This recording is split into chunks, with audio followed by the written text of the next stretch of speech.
Hi students, हम पढ़ रहे हैं 12th क्लास फिजिक्स का चैप्टर नंबर 1। हम इससे पहले बहुत सारे टॉपिक कर चुके हैं। लास्ट वीडियो में हमने डाइलेक्ट्रिक कांस्टेंट देखा था। आज का हमारा टॉपिक है इलेक्ट्रिक डाइपोल।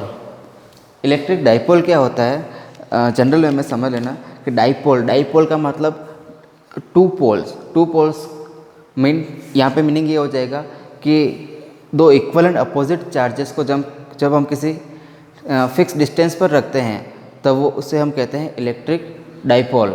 ठीक है, इलेक्ट्रिक इसलिए क्योंकि चार्जेस जहाँ पे आएंगे वहाँ पे इलेक्ट्रिक, और डाइपोल का मतलब दो pole equal and opposite charges का। डेफिनेशन देख लेते हैं अपन। डेफिनेशन के according, if two equal and opposite charges are placed at a certain distance then it is called electric dipole. जब दो चार्जेस को इक्वल एंड अपोजिट चार्जेस को जब किसी डिस्टेंस पर रखते हैं, सर्टेन डिस्टेंस पर, तब जो सिस्टम बनता है, जो सिस्टम मिलता है हमें, उसको कहते हैं इलेक्ट्रिक डाइपोल। डायग्राम के थ्रू देख लेते हैं अपन कि यहाँ पर देखो एक चार्ज है -q एंड एक है +q। दोनों मैग्नीट्यूड में सेम है। इक्वल एंड अपोजिट का मतलब ये है कि उसका अमाउंट या मैग्नीट्यूड सेम है एंड चार्जेस अपोजिट है। ठीक है, एक पे प्लस है, एक पे माइनस है। इनको एक फिक्स डिस्टेंस पर रखा हुआ है, जिस डिस्टेंस को अपन कहते हैं 2a। ठीक है, इसकी डिस्टेंस डिफाइंड होती है 2a ही लिखते हैं। 2a इसलिए क्योंकि जो सेंटर है इसका, उस सेंटर O से +qa डिस्टेंस पर होगा और -q भी इस सेंटर से a डिस्टेंस पर होगा। ये डिस्टेंस a, ये डिस्टेंस a, दोनों मिला के 2a। ठीक है, तो डाइपोल के दो चार्जेस के बीच के डिस्टेंस को हमेशा 2a ही लिखा जाता है। ठीक है, एग्जाम्पल देख लेते हैं डाइपोल के क्या होते हैं। तो NaCl पहला एग्जाम्पल है। NaCl हम जानते हैं, इसमें सोडियम जो होता है पॉजिटिव चार्ज होता है एंड क्लोरीन जो होता है वो नेगेटिव चार्ज होगा। ठीक है, और ये किसी एक इनका जो सेंटर होता है दोनों का, सोडियम और क्लोरीन का, ये कोइंसाइड नहीं करता है। ये नेचुरली कुछ डिस्टेंस पर होते हैं। इनका जो सेंटर होता है वो कुछ डिस्टेंस पर होता है। ठीक है, इसलिए इनको अपन इलेक्ट्रिक डाइपोल बोलते हैं। ओके, एंड H2O में भी ऐसा ही होता है। H2O में प्लस आयन H+ ये एंड OH- ये भी कुछ डिस्टेंस पर होते हैं, कुछ डिस्टेंस होता है। इनका भी सेंटर कोइंसाइड नहीं करता है, इसलिए इसको भी इलेक्ट्रिक डाइपोल बोलते हैं। बहुत सारे मटेरियल ऐसे भी है नेचर में जिनका सेंटर कोइंसाइड करता है, तो उनको हम इलेक्ट्रिक डाइपोल नहीं बोलते, वो नॉन पोलर मटेरियल होते हैं। ठीक है, ये जो मटेरियल है इनको पोलर मटेरियल बोलते हैं। डाइपोल मोमेंट इनमें होता है। डाइपोल मोमेंट क्या होता है मैं आपको समझाता हूँ। ठीक है, तो इनमें डाइपोल मोमेंट होता है, इसलिए इसको बोलते हैं हम पोलर मटेरियल या एलिमेंट। ओके, कुछ पॉइंट है इसके। The mid point between the two charges is called its centre. Just समझा दिया है मैंने। इनके बीच का जो मिड पॉइंट होता है, बीच का पॉइंट, उसको ये इसका सेंटर होता है। ठीक है, the line joining the charges is called axial line. ये जो लाइन है इन दोनों चार्जेस को ज्वाइन करने वाली, इसको अपन एक्सियल लाइन कहते हैं। ठीक है, अगर हम इससे आगे भी कोई चार्ज, इसको आगे भी लेके जाते हैं इस लाइन को, तब भी एक्सियल लाइन ही कहलाएगी। इस तरफ जाएंगे तब भी एक्सियल लाइन ही कहलाएगी।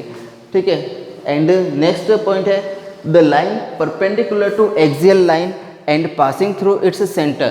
ठीक है, एक्सियल लाइन से, ये जो एक्सियल लाइन है इससे perpendicular line and passing through its centre, it means यहाँ से इस तरह से कुछ ऐसे लाइन होगी। ठीक है, इस लाइन को अपन कहते हैं इक्वेटोरियल लाइन।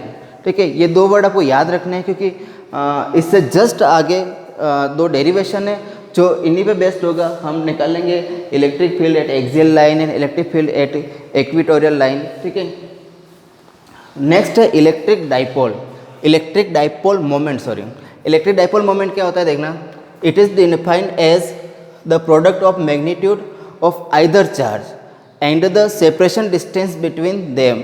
मतलब कि इलेक्ट्रिक डाइपोल मोमेंट होता है किसी एक चार्ज का मैग्नीट्यूड। ठीक है, यहाँ पर हमारे पास दो चार्ज है और दोनों चार्जेस का मैग्नीट्यूड सेम होता है। ठीक है, तो किसी एक चार्ज का मैग्नीट्यूड लेंगे और उनके बीच के डिस्टेंस उन दोनों का प्रोडक्ट करते हैं, तो वो होता है इलेक्ट्रिक डाइपोल मोमेंट। ओके, फॉर्मूले के फॉर्म में देख लेते हैं अपन। इसको डिनोट करते हैं स्मॉल पी से, ध्यान रखना स्मॉल पी इसका सिंबल होता है। ठीक है, और वेक्टर होता है, इसलिए इसके ऊपर वेक्टर साइन लगाते हैं अपन। ओके, तो ये आगे हो जाएगा P is equal to Q into 2a। 2a क्योंकि पूरी डिस्टेंस है दोनों चार्जेस के बीच की, इसलिए इसको 2a लिखेंगे अपन। और आइदर चार्ज मतलब कि एक चार्ज का मैग्नीट्यूड ले लिया है तो q into 2a dipole moment का फॉर्मूला हो जाएगा। ये वेक्टर क्वांटिटी होता है और इसकी डायरेक्शन जो होती है -q से +q होती है, ठीक है। डाइपोल मोमेंट वेक्टर क्वांटिटी है और डायरेक्शन -q से +q। ओके, यूनिट हो जाएगी इसकी कूलाम मीटर, ठीक है। यूनिट निकालना आपको अच्छे से आता है, वैसे भी आप फॉर्मूला देख के यूनिट बता सकते हो, आपको सिखा रखा है 11th क्लास से, ठीक है। इसकी यूनिट होती है कूलाम एंड ये डिस्टेंस है, डिस्टेंस ऑब्वियसली मीटर में होगी, ठीक है। तो ये हो जाएगा c into M. c into यहाँ पर क्रॉस का साइन या इंटू का साइन मैंने इसलिए लगाया है क्योंकि c और m को मैं एक साथ लिखूंगा तो जनरली ये सेंटीमीटर टाइप दिखता है, ठीक है, इसलिए मैंने c क्रॉस m लिख दिया है। डायमेंशनल फार्मूला, डायमेंशनल फार्मूला होगा इसका, आपको आता है वैसे डायमेंशनल फार्मूला निकालना, आप निकाल के देख सकते हो। इसका फार्मूला होता है m0 L1 T1 A1, ठीक है। L जो है डिस्टेंस का है और T1 A1 इस चार्ज का डायमेंशनल फार्मूला है, ओके।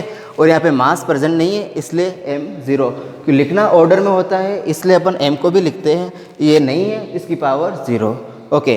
तो ये हो गया electric dipole and dipole moment. इसके बेस पे कुछ और डेरिवेशंस है जो हम नेक्स्ट वीडियो में देखेंगे। Okay, thank you.